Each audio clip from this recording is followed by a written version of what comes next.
All right, Bankless Nation, we are here with Jameis Johnson and Andy8052 from PleasrDAO. Actually, Andy, we've had Andy on like 3 times in the last 2 weeks, all representing different things. But PleasrDAO has something brand new for the crypto world, which I think is going to be a fun new toy that we all get to play with. So guys, what has PleasrDAO just done? Jameis, you want to take this one? Yeah, it's a new day. It's a new day for memes. We have fractionalized the OG Doge, the meme of all memes, the Mona Lisa of the internet. And we're auctioning it off on Miso, 20% of supply on Miso. It's a big day for all of us. We've had this cooking for a long time. I mean, the first idea we had when we went after People Pleaser's Uniswap piece was to fractionalize it. So this is about 5 months coming, and it's a crazy day. Okay, so we got to back up and start the story at the beginning. And so I'll just rush through the very beginning early of Genesis of PleasrDAO. PleasrDAO came out because People Pleasers Uniswap X times Y equals K, Unicorn GIF announcing Uniswap V3 came out, and Hayden and a few other people all created a DAO really hastily in order to purchase People Pleasers art. Then it kind of took a mind of its own, and People Pleaser started to turn into a capital coordination DAO to purchase really, really cool like crypto internet culture. And one of the things that it bought was the original Doge picture, who was sold by the owner of the Doge that created the Doge meme. And then how much did PleasrDAO, how much did that cost PleasrDAO? What was the cost of that one? It was 1,696 ETH, 1,696 ETH. I think that's around like $6 million today. And we bought it from Atsuko, who is I think she's in her 70s now in Japan. She's a school teacher. And she posted this photo in 2010. And it's like, it's like a butterfly flaps its wings back in 2010, and now we're talking about electronic math money floating through the ether. It's very weird, but it's that's what memes are. It's fun. Right. So in the crypto world, when you say Doge, generally people think Dogecoin, but what PleasrDAO purchased was the actual genesis of the same meme that spun up Dogecoin, right? And so I want to get into that topic. She uploaded the original photo, and she worked with the Ethereum Foundation to get this all right, and it was sold on Zora. We're in contact with her. She doesn't speak English, so it's a little tricky, but yeah, it's come so far. It's really fun. So, okay, so let's go and dive into what is unlocked here. And Andy, I want to turn to you here. You've been a part of PleasrDAO, but you've also been focused on your own fractional platform, which just got some seed funding from Paradigm. So congratulations on that. When did fractional as an idea come to you? And what was that, before or after PleasrDAO got started?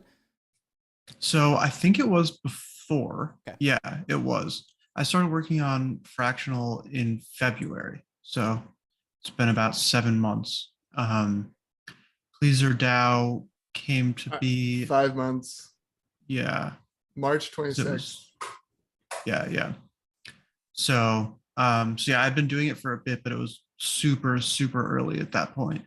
And yeah, kind of pretty early on in the formation of PleasrDAO, using fractional or fractionalization in general kind of felt like the logical progression of what we were doing.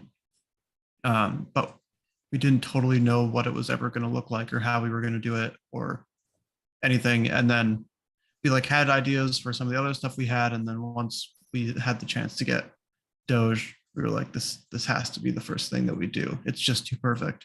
We were even thinking of being the grand opening piece for fractional, but for various reasons that didn't happen. But okay, yeah. So let's go into where we are today. So PleasrDAO has a ton of capital locked up in illiquid NFTs, which it doesn't want to get rid of, right? It wants to keep those NFTs probably. And so fractional is a tool for PleasrDAO to gain access and unlock some of the capital inside of its items, and also put more of those items into the hands of more of those people by the process of fractionalization.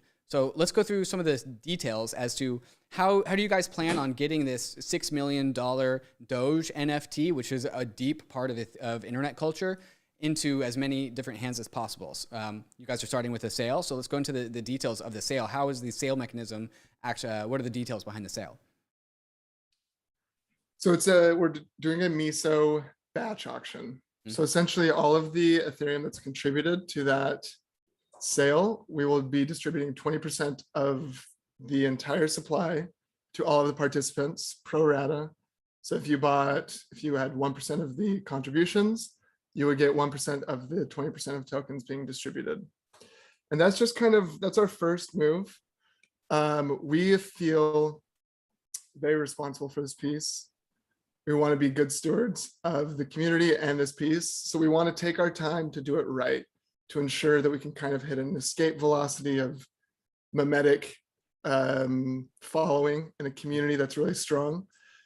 We have a handful of ideas for releasing tokens to collectors and people who are members in this community without any downward price pressure. We have a dev fund set up that will basically be dedicated to building out IRL events. We're going to be doing a lot of merch. We're going to be doing a lot of, we're here to surprise and delight. We want to do a bunch of things that are surprising and planned. We need devs, and we need artists, and we need people to participate. So if you're listening to this, come to our Discord. This is a perfect chance to get in and be a part of a community and a movement. We have 2,000 people in the Discord right now, I think. We need as many people to help with this as possible. But we are also going to hold a significant chunk because, on fractional, if you have 51% of the tokens, you can prevent an auction. And we kind of look at it as like a 51% attack on a proof of Doge network. We want to make sure that there are no attacks and that we can properly bootstrap this network. And PleasrDAO's main focus is to be good stewards of this piece and to see it all the way through long term. And those decisions will have to be made down the road, how to get all of these tokens into the hands of all of the community. So is the ethos behind this strategy to ultimately release 100% of all Doge equity of the NFT into fractional tokens? You guys are just doing it slowly over time so that no one corners the market and ever gains 51%? Or are you going to always keep 51% of the supply of the fractionalized tokens inside of the PleasrDAO's balance sheet? The goal is to make a community that is strong and properly decentralized. So yes, I would say we want this to be out into the world. And it takes a long time for things to catch on. Dogecoin has been around for a very long time. So who knows where we'll be in a few years. We may retain 10%, we may retain 1%, we may retain 50%. We have to make those calls as we go moving forward. I think the first step that we have to get over is building a solid community to see this all the way through before we breach that 51% mark. But after that, I think we're extremely open to figuring out how to get this 100% distributed. So we have to get it 100%. Go ahead. Yeah, I think a challenge there is that people in PleasrDAO still really love the Doge NFT and want to maintain a non-trivial amount of ownership over it just because we like it and the people in the DAO like it. Well, everyone likes it, I'm pretty sure. And so I think that's really the challenging part there, and that'll take time to figure out. But like James said, the most important thing is just making sure that we're able to bootstrap a community and group of people who are all excited about this and are happy to be a fractional owner of Doge, so that we can kind of have this thing get to a point where PleasrDAO doesn't feel like it'd be doing it a disservice to give away too much too fast or something. So what really gets me excited about this is that this has the potential to actually check the box of what the OG version of a DAO is. And and if you want to get really strict about the definition of a DAO, there's largely only like a very small handful of true DAOs. One's Bitcoin, one's Ethereum, one is actually, I would say, the Doge blockchain itself as some sort of like emergent organization of participants. And I think what you guys are doing is you guys are actually making a new Doge social organization. And so you guys want the community to take over like ownership and responsibility over the Doge meme by putting it into the hands of more people and seeing what they can do with this new Doge like asset on Ethereum. And seeing where the community can take it, right? So that's why you guys want people to go in the Discord. It's why you guys are having a sale to put hands of the Doge meme into more and more people. What do you think the community around the Doge NFT meme could do? Yeah, I mean, I think, we saw that the community already voted to change the auction time from 48 hours to 24 hours. We want community to participate. I think there's going to be a long bridge between, our custody of these fractions in this piece into full decentralization. But we're looking for, we're planning to do in real life events, merch, I kind of already covered those, but we're talking like gated access. We want NFT projects built out. We want to create an entire memetic culture and society and community around this. We basically look at DOG token as like your access into this world. And we need people in the Discord to kind of come help us build out all of these ideas. Depending on the end result of the auction, we're going to have a massive amount that we need to deploy into fun projects to kind of maintain this and build it up. This is just one small step in a long road ahead. And you've seen Bored Ape Yacht Club has done an excellent job of coming up with really fun, innovative things around their community, whether it's that game or mutant apes. We need innovative, fun gaming projects built out exactly like that, right? So we're looking for devs, designers, artists, anyone who wants to help. And I think a lot of people ask how to get into PleasrDAO, and there's a longer arc there of our, we have a longer plan for that. But this is a perfect opportunity to kind of come in and be a key figure in the DOG community, in the Doge community. Like, this is that moment, right? And the Discord is pretty chaotic right now. It's really fun. We've got a lot of important people that have dropped in. We have Michael from Sotheby's, Michael Buhana, I think I butchered his name. $2 Hot Doge is in there, Cryptunes, Path is in there. We all love Path so much. So yeah, this is as we all know, there's an infinite number of things that can be programmed on the blockchain, especially in NFT land. And we'd love to explore all ideas. So let's actually turn to go back to the details of the sale. It's a 24-hour sale, and I'm on the website right now. And Andy, if you're capable of clicking that link and sharing screen. So we have 18 hours, 43 minutes left as of right now. It looks like not any Doge has been yet purchased. I think people are still waiting for the Dutch auction price to go to where they want it to. I could be wrong about that. I think so. We had, right. So there's been 2,560 ETH raised contributed. Okay. Oh, okay. So it's a batch auction, just to clarify. Dutch auctions are a slightly different mechanism, and we had to it took a long time to pick which one. But essentially with a batch auction, the entire pool that's contributed will receive all of the 20% tokens to each, like your pro rata contribution to that pool. Okay, so does the timing of when you deposit Ether or purchase Doge impact how much Doge you will be getting, or will the price be everyone's going to ultimately pay the same price per Doge unit, DOG unit? It is dependent on how much is contributed. So with the batch auction, there's oftentimes people will wait till the end, towards the end, because, let's say you contributed early on and it was 1 Ethereum. And then towards the end, it goes all the way up to 10 Ethereum. Now the value has been 10x and you've been diluted 10x. So the pricing mechanism for a batch auction is essentially like, as more and more people contribute, there's less of an incentive for you to jump in the auction as well. And that's supposed to be a price discovery mechanism to find like a fair value price for the piece. Okay. Okay. Is that clear? Because yeah. these auction mechanisms are pretty confusing. Yeah, they are pretty confusing, especially with, I don't think too many people have used this Miso platform. But it's simply just a function of writing putting a number of how much ETH you want to contribute, and then writing the transaction, right? And then you send the ETH in, and then that's it. There's not too much complication. So if I contributed 10 ETH, just to make up some numbers, and the total pool contributed was 100 ETH, I would represent 10% of contributions. So then the 20% of the tokens that were being distributed, I would get 10% of that 20%.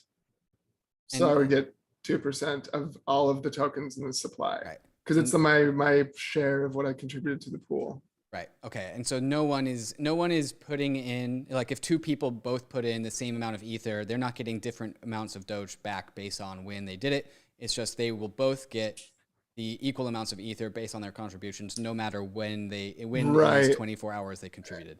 Every single person gets the same price. Right. Right. Yeah. Cool, guys. And then, so is the plan for, as the market absorbs the DOG tokens, the plan is to also just sell a little bit more into the market over time? Question mark. We're never gonna. I mean, we're not selling into the market. We would. What it would look like would basically be either. I mean, the primary mechanism we've been exploring would be like a Uniswap range limit order that does not have downward pressure. We would provide liquidity at maybe outside of the range, which would essentially distribute tokens to people who swapped, but it would not have any sell pressure. We were very adamant that we don't want to dump on anyone. This is not our plan at all. So the other question I have is, now we have two competing Doges. We have Doge, the currency, which is currently valued at $38 billion. And we also have DOG, the fractionalized NFT, which is actually ownership in the NFT that the $38 billion Doge cryptocurrency is based off of. And so my question to you guys is DOG undervalued? I'll let Andy take that one. That's probably a question that we're not comfortable answering. Well, we can leave it as a thought experiment for the listener then, in that case. I will say one thing that we were talking about, you were asking earlier about like different things you think would be cool to see built and stuff like that. Something that, so this was something, obviously, like once we decided, okay, we're gonna fractionalize Doge, what do we want to do with it? How do we want it to play out? People toss around like a million ideas. One of the ideas that was really fun that we decided was not right for us to like bootstrap at launch, but I think would be still cool to see, is like basically an XDAI style chain, proof of authority chain that was instead using DOG token. And then you would basically have a EVM compatible DOG token chain. DOG ecosystem. Yeah. And I think like, that'd be really fun. Yeah, exactly. I think there's a lot of like really cool stuff like that could be done with this, that fits in and can, fit into a lot of the ethos of meme culture and Doge and everything that comes along with that, which could be really exciting. We would love to work with Dogecoin to get finally get a solid Doge to DOG bridge. Dog on dog. That's a little, yeah, I mean, we also really needed to get it on Arbitrum or some L2, because I think that can be really fun to explore. There's so much we need. The DOG holders can be kind of like the Badger holders for Bitcoin, but for Doge instead, just providing Doge financial infrastructure on Ethereum. Yeah, why not? So, but yeah, and I think in general we view all this as very additive. Like I don't think we view the Doge NFT or other Doge NFTs or Dogecoin in any way as like adversaries or competing against each other or competing for the same like mind share, but that we just want to make something that's like building things up and amplifying the internet culture and all the really cool stuff that was like, wow, we started doing what Pleaser is doing in the first place. Yeah, rising Doge lifts all dogos. The problem with doing shows about this is that it's just going to devolve into memery left and right, which is great. That's what's so fun. I mean, that's what brings value, right? Right. Like, I think people have consistently underestimated that people like to laugh and people like memes and people like culture. And we're seeing that cultural shift on Ethereum. You know, we knew it was going to ingest Wall Street and ingest the monetary system, but I don't think people were quite ready for how fast it was going to ingest all of culture. And yeah, it's very exciting.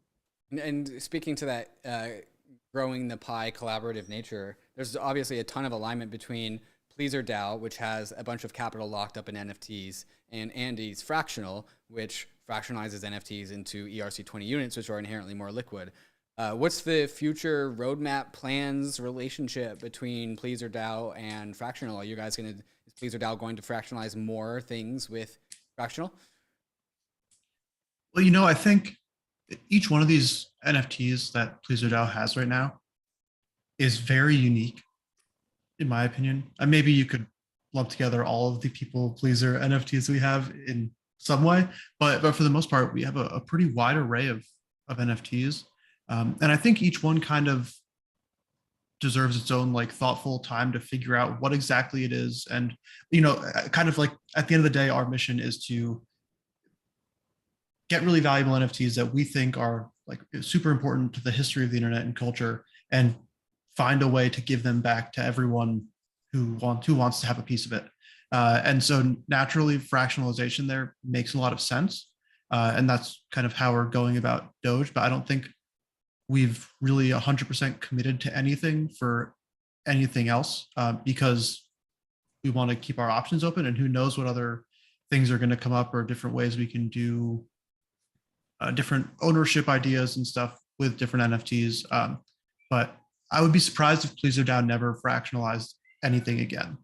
But at the same time, I don't think we currently don't really have immediate plans for any of our current NFTs, kind of like a next thing we're doing. I think you can kind of look at fractional as like one of the core primitives for like a culture Lego, right? And these like cultural Legos are going to plug in just like money Legos.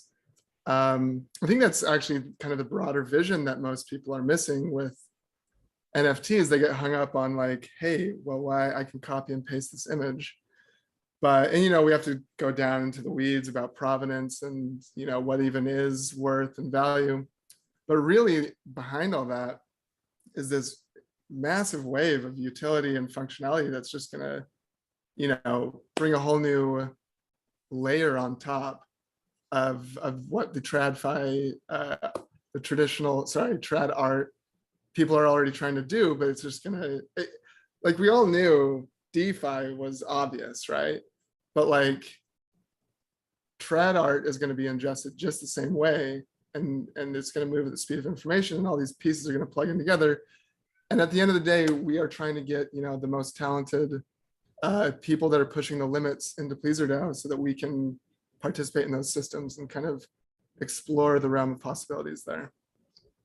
Yeah, that's super exciting stuff, and PleasrDAO is definitely at the head of the frontier of the digital financialization of both internet and non-internet culture. One idea that I think would be really cool is that, you know, as PleasrDAO fractionalizes more and more of its NFTs, that they turn into an index co-op basket, and all of a sudden we can have a PleasrDAO index token that is a fractional ownership in a bunch of PleasrDAO NFTs. You guys thought about that? Yeah, it's been broached. Yeah. I'm not the first person to have this idea. We've talked about that. Yeah, we've had a lot of ideas tossed around. I think it's fun to talk about. I really like the idea of a Doge index with like you know, feisty. We love Path, and I think Index Coop would be a fantastic group to handle that. So Index Coop, if you're listening, reach out to myself or PleasrDAO. So what success signs are you guys looking for at the end of this sale? Like, how will you know that it went as well as you could have hoped for? What are the indicators or flags of success? To be honest, I think like to me, just doing it is a success. I think, you know, a lot of people probably won't believe us, but most of what we're doing with PleasrDAO isn't really about like how much money we can make. We're really not interested in like min-maxing the NFTs that we've purchased. I'm excited to have a ton of people own something that's, I think, really important. And to me, that's like the biggest thing of success. So hopefully when this is over tomorrow, there is now a large group of people in our Discord and around who all own dog tokens and are excited about kind of what the future holds there, and building community and working together and continuing to like build on like the meme economy world that we're kind of creating here. To me, that's the biggest form of success. Absolutely. Yeah. I mean, it's going to be really weird looking back on this conversation and being like, you know, right now there's 660 participants in the auction. And I think the ultimate goal for us would be in a year from now, it's in the hands of hundreds of thousands of people. Absolutely just love seeing people trickle in because this is like the nascent stages of a organism that's going to be much bigger than we could ever imagine. Well, guys, I just put the Discord channel into the YouTube chat and description. If you're watching the YouTube, you're going to need to refresh the page to get that in the description. So go and join the Dog Pound Discord channel and get involved with the Doge, with the doggy tokens, brand new doggy tokens. Jameis, Andy, anything else you want the Bankless listener and Bankless Nation to do moving forward? Come get a piece of the Mona Lisa of the internet. Come join the community. We're waiting for you. Awesome, guys. I think that's about it. Yeah. Thanks for having us on. Cheers. And congrats for getting this out the door. And even though you guys said you guys aren't looking for any particular metrics of success, I hope all of the success comes to you no matter what. Thanks, David. Thank you very much. Cheers. Hey, we hope you enjoyed the video. All right, cool. To develop your crypto investing skills and learn how to free yourself from banks and gain your financial independence. We recommend joining our daily newsletter, podcast, and community as a Bankless Premium subscriber to get the most out of your Bankless experience. You'll get access to our market analysis, our alpha leaks, and exclusive content, and even the Bankless token for airdrops, raffles, and unlocks. If you're interested in crypto, the Bankless community is where you want to be. Click the link in the description to become a Bankless Premium subscriber today.